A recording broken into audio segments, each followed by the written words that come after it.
કહીએ તો જ ના કહીએ.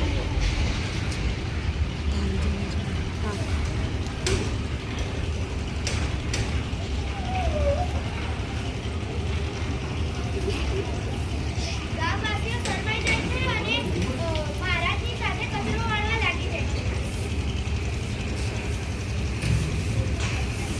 સ્વચ્છતા ત્યાં પ્રભુતા.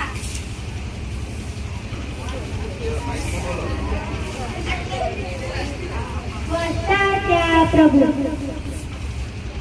સ્વચ્છતા ત્યાં જો આ એક નાનકડા પ્રસંગ દ્વારા રવિશંકર મહારાજ પોતે કચરો વાળતા અને પોતે આચરણમાં મૂકી અને લોકોને ઉપદેશ આપતા.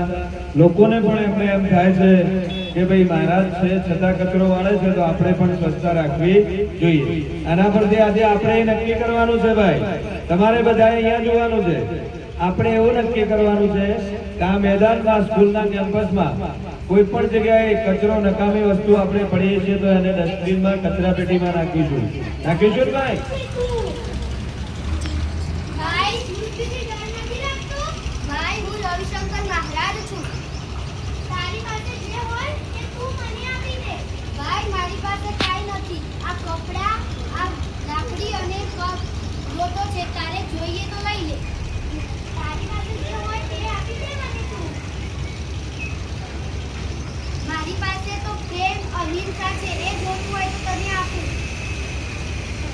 મારે કોઈનું ભલું કરવું નથી. મારે મારું ભલું કરવું છે. તારી પાસે જે હોય તે તું મને આપી દે. તું તારું તો ભલું કરી રહીશ પણ બીજાના નિર્દોષના ગળા, પગ, હાથ કાપીશ એમાં ભગવાન તને કદી માફ નહીં કરે. મહારાજ તમે મને ભાઈ કહ્યો છે. આજથી હું હથિયાર મૂકી દઉં છું.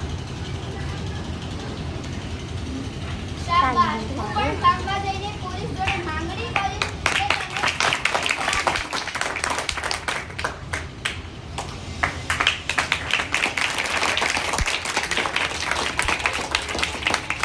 આજથી અમે ગામવાસીઓ પ્રતિજ્ઞા લઈએ છીએ કે ગામમાં કદી ગંદકી નહીં રહેવા દી. અમે બધે સ્વચ્છતા જાળવીશું. આપણને ગંદકી નહીં કરવી જોઈએ, સ્વચ્છતા જાળવવી જોઈએ અને દ્રશ્યબેન દ્વારા જણાવવામાં આવે છે કે આપણે પોતાનું ભલું નહીં વિચારવું જોઈએ પણ કોઈ બીજાનું પણ ભલું વિચારવું જોઈએ.